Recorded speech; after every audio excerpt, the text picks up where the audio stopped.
नमस्कार, स्वागत है आपका इस बुलेटिन में। आपके साथ मैं हूं ललिता सिंह। बुलेटिन की शुरुआत करेंगे बड़ी खबर के साथ जो इस वक्त फारबिसगंज से मिल रही है। फारबिसगंज से अहम खबर आपको बता रहे हैं, जहां 12 साल के बच्चे की बेरहमी से हत्या की खबर मिल रही है। डीएसपी आवास से 100 मीटर की दूरी पर शव मिला है बच्चे का। धारदार हथियार से हत्या की गई है। मृतक फारबिसगंज के रहने वाले सुरेश अग्रवाल का पुत्र था। तो अहम जानकारी आपको हम बता रहे हैं, जानकारी मिल पा रही है फारबिसगंज से, जहां 12 साल के बच्चे की बेरहमी से हत्या की खबर है। डीएसपी आवास से 100 मीटर की दूरी पर शव मिला है। धारदार हथियार से हत्या की गई है, यह अहम जानकारी मिल पा रही है। मृतक फारबिसगंज के रहने वाले सुरेश अग्रवाल का पुत्र था। तो इस वक्त खबर फारबिसगंज से आपको हम बता रहे हैं, जहां 12 साल के बच्चे की हत्या की खबर मिल रही है। बच्चे की बेरहमी से हत्या कर दी गई। डीएसपी आवास से 100 मीटर की दूरी पर शव मिला है। और अगली खबर धनबाद से मिल रही है। छात्र का शव बरामद किया गया है। 4 फरवरी से लापता था छात्र। दामोदर नदी के किनारे शव मिला है। डीएवी की 9वीं क्लास का छात्र था। तो डीएवी स्कूल का छात्र था, 9वीं में पढ़ता था। शव बरामद किया गया है आज। इस वक्त अहम खबर आपको धनबाद से हम बता रहे हैं, जहां छात्र का शव बरामद किया गया है। 4 फरवरी से छात्र लापता बताया जा रहा था और आज शव बरामद किया गया है। दामोदर नदी के किनारे शव मिला है। डीएवी स्कूल में पढ़ता था और 9वीं क्लास का छात्र था। इस पूरी खबर पर ज्यादा जानकारी देंगे जी मीडिया संवाददाता नितेश। नितेश, क्या अहम जानकारी मिल पा रही है? नितेश, आप तक आवाज पहुंच पा रही है? जी सवाल दोहरा। बिल्कुल, जानना चाहेंगे क्या जानकारी मिल पा रही है। छात्र का शव बरामद हुआ है। देखिए, 4 फरवरी को डीएवी 9वीं कक्षा का छात्र था मोनू। वो अपने घर से निकला था और तब से ही लापता था। हालांकि उसके परिजनों ने इसकी शिकायत थाने में की थी और थाने के बाद लगातार जो है मामला दर्ज किया गया था गुमशुदगी का। उसके बाद जो है आज सुबह अचानक से दामोदर नदी जो जोड़ा पोखर थाना क्षेत्र के हैं, वहां पर युवक का शव बरामद हुआ है। फिलहाल पुलिस ने सबको बरामद करके पोस्टमार्टम के लिए भेज दिया है। जी ललिता, बिल्कुल, इन जानकारी के लिए आपको शुक्रिया करना चाहेंगे। तो धनबाद से अहम खबर आपको बता रहे हैं, जहां छात्र का शव बरामद किया गया है। 4 फरवरी से लापता था छात्र और आज शव बरामद किया गया है।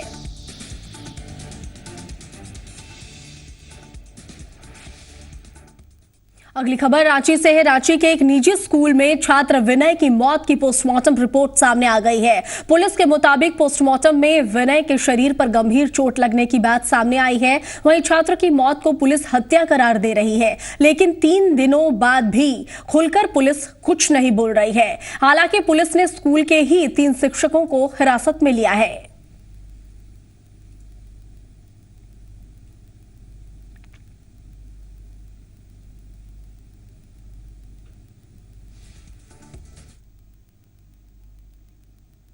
रांची के जगन्नाथ अस्पताल में मरीज की मौत के बाद परिजनों ने जमकर हंगामा किया। परिजनों ने डॉक्टर पर इलाज में लापरवाही का आरोप लगाया। रातू रोड निवासी एसएन पाठक के इलाज के दौरान मौत हो गई। परिजनों ने डॉक्टर पर कड़ी से कड़ी कार्रवाई करने की मांग की है। पुलिस के मौके पर पहुंचने के बाद परिजनों का गुस्सा शांत हुआ। जब तक डॉक्टर नहीं मिलेगा कौन दवा चलाए कि मेरा यहाँ का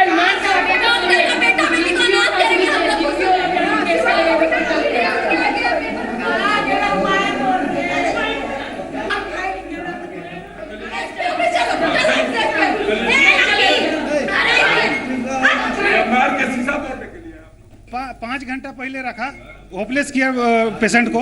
उसके बाद किया ऑपरेशन के बाद 2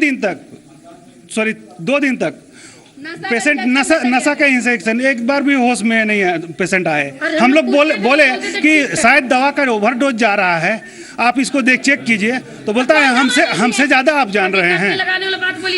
ब्रोन काट के यहाँ से कमर से काट के जाए, उसको जानकारी हम लोग को दिया नहीं गया। मांग किया है कि वो आके माफी मांगे, अपना नेग्लिजेंसी स्वीकार करे। हम लोग को कोई केस वगैरह नहीं करना है, वो अपना नेग्लिजेंसी स्वीकार करे। यहाँ पर आके हम लोग अपना ले जाएंगे। करना चाहते हैं तभी अपना बॉडी ले जाएंगे। हमारा हस्बैंड है, मेरा हस्बैंड है। हम बहुत दुखी हो गए। आज मेरा दिन फट गया। आज हमको मुआवजा देवे, मेरा एगो बेटा का लाइफ बनाए, जो गलत किया है उसको वो अपना लिखित हमको दे। अगर कोई डॉक्टर का फॉल्ट ये लोग बताएंगे या लापरवाही बताएंगे तो एक लिखित लेके करो। मांगे कि डॉक्टर को बुलाया जाए, बात करना चाहते हैं। ऐसा कुछ नहीं। और इसी बीच रांची से खबर है, जहां ट्रक ने साइकिल सवार को कुचल दिया है। मौके पर ही साइकिल सवार की मौत हो गई है। टाटी सिलेवा थाना के आदर्श नगर की घटना बताई जा रही है। तो इस वक्त अहम खबर हम आपको रांची से बता रहे हैं, जहां ट्रक ने साइकिल सवार को कुचल दिया है और मौके पर ही साइकिल सवार की मौत हो गई है। इस पूरी खबर पर ज्यादा जानकारी के साथ जुड़ रहे हैं जी मीडिया संवाददाता सनी शारद। सनी, क्या जानकारी मिल पा रही है? देखिए, तेज रफ्तार से ट्रक आ रही थी और साइकिल सवार को पीछे से धक्का मारा और उसके बाद जो साइकिल सवार था वो ट्रक के चक्के के नीचे आ गया, जिसमें कि घटना स्थल पर ही उनकी मौत हो गई। आक्रोशित लोगों ने सड़क जाम कर दिया है और अभी तक जाम है ही, और वो मांग कर रहे हैं कि ट्रक चालक जो फरार हो चुका है उसकी गिरफ्तारी हो और जो मृत व्यक्ति है उसके परिजन को मुआवजा मिले। बिल्कुल, इन जानकारी के लिए आपको शुक्रिया करना चाहेंगे। तो ट्रक ने साइकिल सवार को कुचल दिया है, मौके पर ही साइकिल सवार की मौत हो गई है। और अगली खबर जहानाबाद से मिल रही है। घरेलू विवाद में बहू को जिंदा जला दिया गया है। सास पर बहू को जलाने का आरोप लगा है। परसबीघा थाने की घटना बताई जा रही है। तो इस वक्त बड़ी खबर आपको हम बता रहे हैं। जानकारी ये मिल पा रही है जहानाबाद से कि घरेलू विवाद में बहू को जिंदा जला दिया है सास ने। सास पर बहू को जलाने का आरोप लगा है। अजित हमारे साथ जुड़ रहे हैं पूरी जानकारी देने के लिए। अजित, क्या जानकारी मिल पा रही है? एक बहू को जला दिया सास ने। देखिए ललिता, ये कलयुगी बहू का ये मामला उजागर हुआ है। कलयुगी बहू है जो अपनी ही सास को खटिये में बांध कर किरासन तेल छिड़क कर जो है वो पूरी तरह से जलाकर मार दिया गया है। हालांकि पुलिस अनुसंधान में जुट गई है और प्रथम दृष्टया पुलिस द्वारा यह कहना है कि इसमें और भी लोगों की संलिप्तता है। हालांकि मौके पे बहू जो है वो पुलिस की गिरफ्त में आ गई है, लेकिन और इसमें कितने लोग संलिप्त है इसकी जांच में पुलिस जो है वो जुटी हुई है। पुलिस का कहना है और जो बहू है, कलयुगी बहू है, उसका भी कहना है कि हाँ, पहले कई दिनों से बात विवाद चल रहा था। हमारे पति द्वारा जो है वो दूसरी शादी कर ली गई है। उसके बाद से सास हमें लगातार प्रताड़ित करती थी और हमेशा लड़ाई झगड़ा होते रहता था। लेकिन अभी फिर भी जो है वो बहू जो है वो मारने की बात स्वीकार नहीं कर रही है। हाँ, ये जरूर है कि जल के मर गई है, लेकिन बहू ये नहीं बता रही है कि इस घटना में हमारी संलिप्तता है। लेकिन प्रथम दृष्टया ये जरूर है कि बहू द्वारा खटिये में बांध कर जो है वो सास को जला दिया गया है। जी बिल्कुल, इन जानकारी के लिए आपका बहुत बहुत शुक्रिया करना चाहेंगे। तो बहू पर जलाने का आरोप लगा है और सास को घरेलू विवाद में बहू ने जिंदा जला दिया है।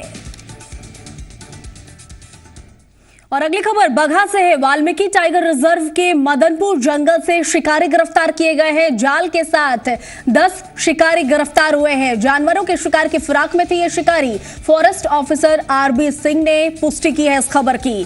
तो आपको बताएं कि बड़ी खबर आपको बता रहे हैं बगहा से, जहां जानकारी ये मिल पा रही है कि वाल्मीकि टाइगर रिजर्व के मदनपुर जंगल से 10 शिकारी जाल के साथ गिरफ्तार किए गए हैं।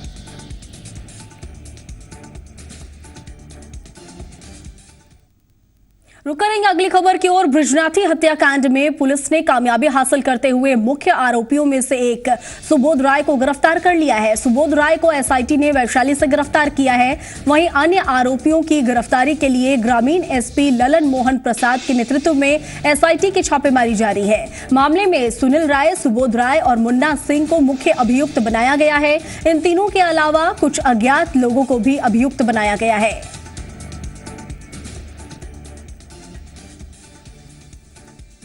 फुलवारीशरीफ के नौहसा में डकैतों ने रिटायर्ड दारोगा नासिर अंसारी के घर जमकर उत्पात मचाया और लाखों के कैश और गहने लूट लिए। इतना ही नहीं, विरोध करने पर उनके बेटे और दामाद को भी मार पीट कर घायल कर दिया। बताया जाता है कि 12 की संख्या में आए अपराधियों ने घर में घुसकर 2 लोगों को कब्जे में ले लिया। हालांकि एक महिला ने खुद को कमरे में बंद कर लिया और 100 नंबर पर पुलिस को सूचना दी। महिला ने शोर मचाना भी शुरू किया, जिससे स्थानीय लोग जमा हो गए, जिसके बाद अपराधी भाग खड़े हुए। वहीं डकैतों के भागने के बाद फुलवारीशरीफ के गश्ती दल मौके पर पहुंची। फिलहाल किसी डकैत की गिरफ्तारी नहीं हो पाई है। बिहार में बढ़ती आपराधिक वारदातों पर जेडीयू ने सरकार का बचाव किया है। जेडीयू नेताओं ने एक सुर में कहा है कि बिहार में क्राइम के ग्राफ को किसी भी हालत में कम किया जाएगा। दे रहे हैं अपराधी नहीं, अपराध की घटनाएं नियंत्रित हुई हैं, लेकिन कुछ एक घटनाएं चुनौतीपूर्ण हैं। जैसे अभी जो कच्ची दरगाह में घटना हुई वो हमारे लिए चुनौतीपूर्ण है। दरभंगा की घटना जिसमें बहुत सारे अभियुक्तों की गिरफ्तारी हो चुकी है, और आपराधिक घटनाओं का उद्भेदन हम समय सीमा के तहत करने की जो प्रक्रिया वह निरंतर जारी है। लेकिन कुछ एक घटनाएं तो महत्वपूर्ण घटनाएं हो गई हैं, वो हमारे लिए चुनौतीपूर्ण है। एक अंतिम सवाल कि क्या आप लोग इस बात को लेकर चिंतित हैं, कोई ठोस कदम उठा रहे हैं कि आगे से ऐसी घटनाएं ना हो? देखिए, अपराध उन्मूलन का तो कोई तकनीक मेरे पास नहीं, लेकिन अपराध नियंत्रण के लिए जो भी संभव कानूनी प्रक्रिया है और अपराधियों पर जो वज्रापात करने की हमारी रणनीति रही है, उस पर हम लगातार अमल किए और अमल करेंगे। विधानसभा चुनाव के बाद कुछ घटनाएं हुई हैं जिसको लेकर के सरकार भी और पार्टी भी चिंतित है। जंगल राज की वापसी जैसा आरोप लगाना श्री नीतीश कुमार की गुड गवर्नेंस को चुनौती देना है। हमें चुनौती स्वीकार है और हम जल्दी ही ऐसे तत्वों को आइडेंटिफाई करने का प्रयास करेंगे जिससे पता लग सके कि इसके पीछे क्या है। बिहार की शिक्षा परियोजना कबाड़ में है, चौंकिए मत। हाजीपुर में कबाड़ी की दुकान से बिहार शिक्षा परियोजना की लाखों की किताबें बरामद की गई है। ये किताबें नगर थाना के मीनापुर गांव में कबाड़ी की दुकान में जब्त की गई है। सबसे बड़ी बात यह है कि सभी किताबें नई और सीलबंद है। किताबों पर पटना प्रिंटिंग प्रेस का लेबल लगा हुआ है। हालांकि किताबें किस जिले को आवंटित की गई है ये अब तक स्पष्ट नहीं हुआ है। इस मामले में पुलिस ने एक व्यक्ति को हिरासत में लिया है। पुलिस ने दुकान को सील कर दिया है और आगे की कार्रवाई में जुट गई है। सरकारी किताबों को कबाड़ी की दुकानों में मिलना सूबे की शिक्षा व्यवस्था पर सवाल खड़े कर रहा है। जी पुरवैया पर एक्सक्लूसिव तस्वीरें आप देख पा रहे हैं। हाजीपुर की तस्वीरें हैं जहां कबाड़ी की दुकान से बिहार शिक्षा परियोजना की लाखों किताबें बरामद की गई है। और इस पूरी खबर पर ज्यादा जानकारी देंगे जी मीडिया संवाददाता विकास आनंद। विकास, तस्वीरें हमारे सामने हैं, तस्वीरें आपके सामने भी है, क्या जानकारी मिल पा रही है? अभी तो फिलहाल पुलिस जांच में जुटी हुई है कि ये किताबें कहां से आई हैं। एक व्यक्ति को हिरासत में लिया गया है। शिक्षा विभाग से भी बात करने का प्रयास किया जा रहा है, क्योंकि आज संडे है इसलिए शिक्षा विभाग के तमाम जो अधिकारी हैं आज कार्यालय बंद होता है, लेकिन उनके वरीय पदाधिकारी को इसकी सूचना दी गई है।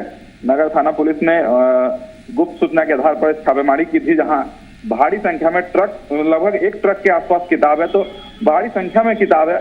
हालांकि किस जिलों को ये आवंटित थी ये तो पता नहीं चला है, लेकिन फिलहाल पुलिस जो है वो जांच में जुटी हुई है और एजुकेशन डिपार्टमेंट को इसकी जानकारी दे दी गई है। जी बिल्कुल, इन जानकारी के लिए आपका शुक्रिया करना चाहेंगे। तो सबसे बड़ी बात यह है कि सभी किताबें नई हैं और सीलबंद है। किताबों पर पटना प्रिंटिंग प्रेस का लेबल लगा हुआ है। रुक करेंगे दूसरी खबर की ओर। आज पटना वासियों को बड़ा तोहफा मिलेगा। आज एग्जीबिशन रोड फ्लाईओवर को जनता के लिए खोल दिया जाएगा। जनता को समर्पित होने के बाद जाम से कुछ हद तक निजात मिलेगी। इस फ्लाईओवर के शुरू हो जाने से गांधी मैदान के रामगुलाम चौक से बिना किसी जाम के कंकड़बाग, राजेंद्र नगर, पोस्टल पार्क सहित रेलवे स्टेशन के प्लेटफॉर्म नंबर 10 की ओर आसानी से पहुंचा जा सकता है।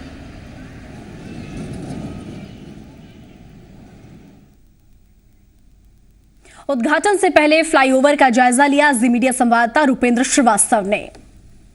रोड फ्लाईओवर बनकर तैयार हो गया है और कुछ ही घंटे में बिहार के मुख्यमंत्री नीतीश कुमार इस फ्लाईओवर का उद्घाटन करेंगे। बता दें कि ये जो फ्लाईओवर है वो ये वन वे है और गांधी मैदान गुलाम चौक है, राम गुलाम चौक, उससे सीधे ये चिड़िया टाड़ जो पुल है उसमें कनेक्ट किया गया है। और वन वे रहने के कारण जो भी गांधी मैदान की तरफ से कंकड़बाग, गांधी सेतु की तरफ जो लोग जाएंगे उनके लिए जाने में बहुत आसानी होगी। हाँ, हमारे साथ कुछ लोग हैं, हम उनसे जानने की कोशिश करते हैं कि पहले कितनी दिक्कतें आती थी आप लोगों को इस रास्ते को पार करने में। अब फ्लाईओवर बन गया है, अब कितनी परेशानी आप लोग की घट जाएगी? एक्चुअली यहाँ लोग जो जितने भी बिजनेसमैन हैं और इम्प्लॉयड लोग जो है शाम जब होती है तो लोग अपने अपने घर जाने के लिए व्याकुल रहते हैं। और इस फ्लाईओवर बन जाने से आम जनता को और जितने भी इम्प्लॉयड लोग हैं घर जाने में के लिए एक फ्लाईओवर की बहुत बड़ी सुविधा हो गई है, बहुत बड़ी सरकार की कामयाबी हो गई है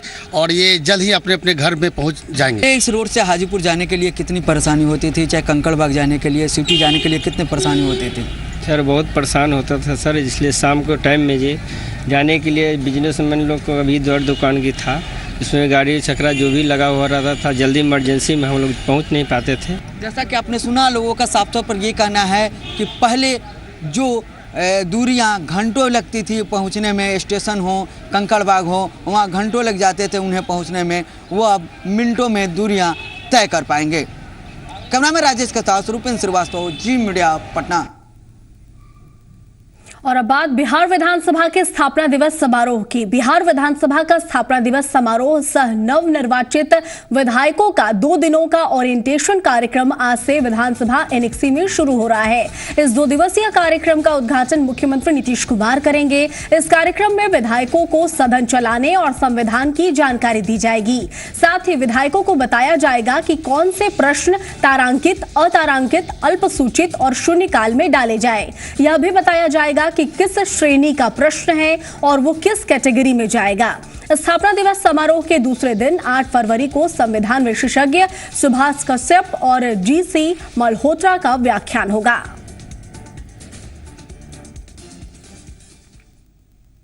और आइए अब नजर डालते हैं बिहार विधानसभा से जुड़ी कुछ विशेष बातों पर। बिहार विधानसभा के आज 95 साल पूरे हो रहे हैं। 7 फरवरी 1921 को विधानसभा के इस भवन का उद्घाटन हुआ था और उसी दिन पहली बैठक हुई थी। पहली बैठक को सूबे के प्रथम गवर्नर लॉर्ड सत्येंद्र प्रसन्न सिन्हा ने संबोधित किया था, जबकि सर वॉल्टर मोरे पहले अध्यक्ष बने थे। आपको बताएं कि 1920 में बिहार को वास्तविक रूप में पूर्ण राज्य का दर्जा मिला था और सिन्हा गवर्नर बने थे।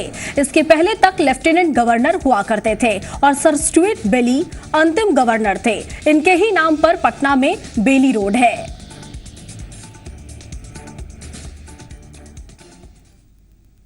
प्रधानमंत्री नरेंद्र मोदी का कहना है कि स्टार्टअप कहीं भी हो सकता है और आइडिया आप कहीं से भी ला सकते हैं। ऐसे में हिमाचल प्रदेश के उन किसानों की तारीफ करनी होगी जिन्होंने मशरूम की खेती को मुनाफे का धंधा बना दिया है।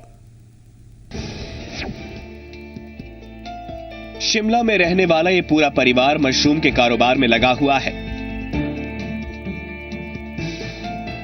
दरअसल हिमाचल प्रदेश में मशरूम की खेती का चलन तेजी से बढ़ रहा है। ये देखिए, पहले मशरूम को मिट्टी से निकाला जा रहा है, फिर इसे पानी से भरे ड्रम में डाला जा रहा है। अब मशरूम को साफ किया जा रहा है।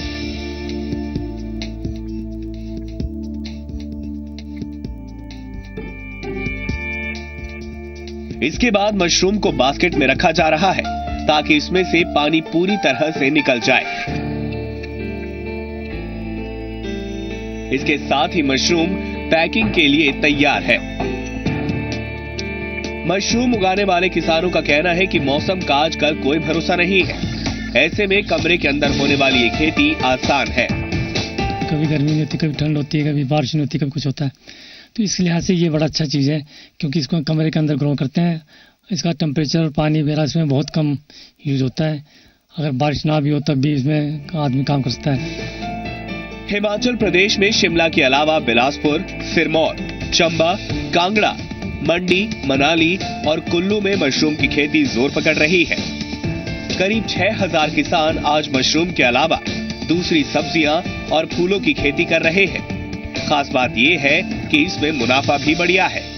वैसे तो ये जो क्रॉप है ना जी, काफ़ी, जब मान लो 1 लाख हम लगाते हैं एक सीजन में, तो हमारे को 1.5-2 महीने में 2 लाख बन जाता है। तो जो इसकी रिटर्न है बहुत फास्ट है। कुछ हफ्तों की ट्रेनिंग में मशरूम की खेती आप भी सीख सकते हैं। इसके लिए प्लास्टिक शीट, लकड़ी के सांचे, ड्रम, जूट की रस्सी जैसी चीजों की जरूरत पड़ती है।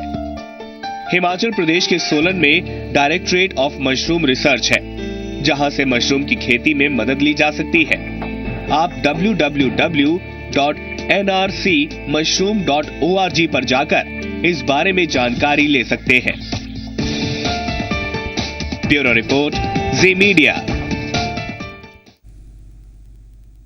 शनिवार को विशाखापट्टनम में इंटरनेशनल फ्लीट रिव्यू की शानदार शुरुआत हुई। इस कार्यक्रम में 52 देशों की 9 सेनाएं हिस्सा ले रही है। कार्यक्रम में तीनों सेनाओं के सर्वोच्च कमांडर के रूप में शामिल राष्ट्रपति प्रणब मुखर्जी को गार्ड ऑफ ऑनर दिया गया। कार्यक्रम में प्रधानमंत्री नरेंद्र मोदी, रक्षा मंत्री और नौसेना प्रमुख भी शामिल हुए।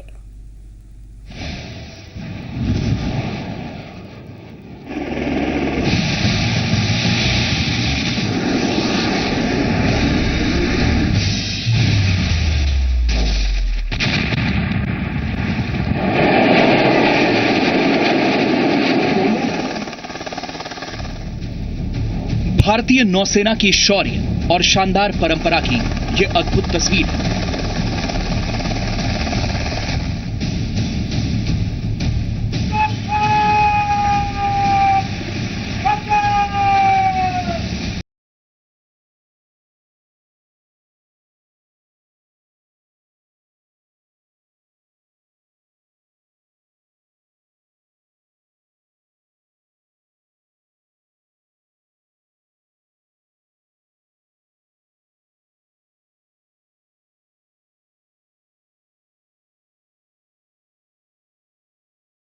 विशाखापट्टनम में तीनों सेनाओं के सुप्रीम कमांडर और राष्ट्रपति प्रणब मुखर्जी को गार्ड ऑफ ऑनर देने के साथ इंटरनेशनल फ्लीट रिव्यू की औपचारिक शुरुआत हो गई।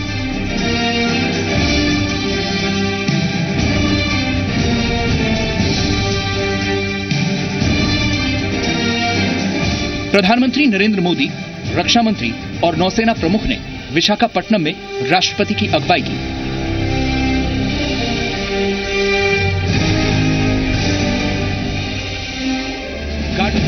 प्रेसिडेंशियल यॉट में सवार होकर भारत के राष्ट्रपति तीनों सेनाओं के सर्वोच्च commander Pranab Mukherjee international fleet review में हिस्सा ले रहे हैं। आसपास दूर दूर तक सभी देशों के लगभग 36 देशों की नौसेनाएं हिस्सा ले रही हैं। इसमें उन्होंने अपने शिप भेजे हैं। यहाँ पर वो सारे शिप पंक्तिबद्ध खड़े हुए हैं और प्रेसिडेंशियल यॉट जो सबसे आगे है, INS सुमित्रा, जो देश में बना हुआ एक ऑफशोर पेट्रोल वेसल है, उसको प्रेसिडेंशियल यॉट का रुतबा दिया गया है और सबसे आगे प्रेसिडेंट इसमें INS सुमित्रा में सवार होकर सारे जो जितनी भी फ्लीट्स हैं उनको रिव्यू कर रहे हैं, उनका निरीक्षण कर रहे हैं।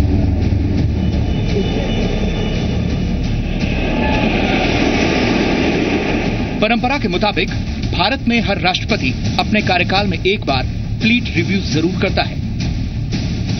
प्रेसिडेंशियल फ्लीट रिव्यू की परंपरा भारत में 1953 से शुरू हुई थी और तब से अब तक 10 बार फ्लीट रिव्यू का आयोजन हो चुका है।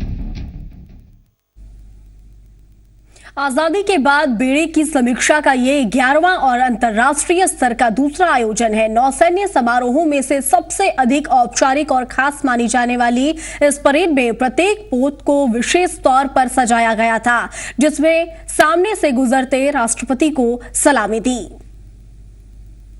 चारों तरफ दुनिया के अलग अलग देशों से आए हुए जहाज, कोस्ट गार्ड के जहाज खड़े हुए हैं। भारतीय नौसेना ने अपने सारे के सारे फ्रंट लाइन जितने शिप हैं वो खड़े किए हैं। एक के बाद एक शिप आते जा रहे हैं और हर शिप में जो भी क्रू मेंबर है, जो भी शिप कंपनी है, वो राष्ट्रपति की जय के साथ राष्ट्रपति को सलामी दे रहे हैं।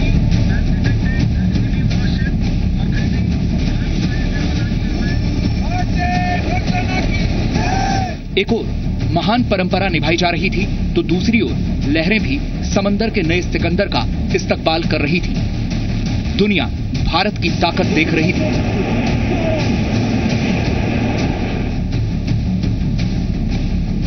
इंटरनेशनल फ्लीट रिव्यू 2016 के आयोजन में आत्मनिर्भरता और मेक इन इंडिया की तरफ कदम बढ़ाती भारतीय नौसेना की छवि की झलक भी देखने को मिली।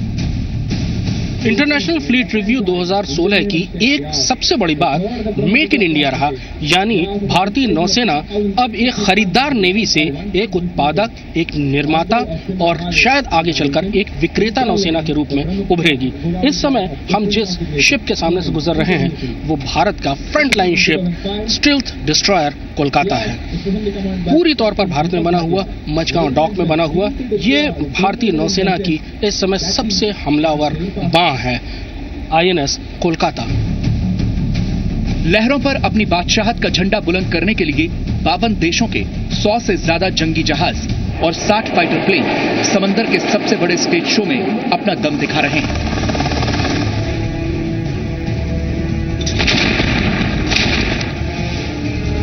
रविवार को बंगाल की खाड़ी में भारतीय नौसेना समेत विदेशी नौसेनाओं के जंगी बेड़े समंदर से लेकर आसमान तक अपनी शक्ति का प्रदर्शन करेंगे, जिसे देखने के लिए प्रधानमंत्री नरेंद्र मोदी और रक्षा मंत्री मनोहर पर्रिकर मौजूद होंगे। समंदर में इस महागठबंधन को देखकर अब दुनिया ये मानने लगी है कि भारत समंदर में बड़ी हैसियत रखता है। और यहाँ रुकेंगे एक छोटे से ब्रेक के लिए। ब्रेक के बाद खबरों का सफर लगातार जारी है, बने रहें जी पुरवैया के साथ।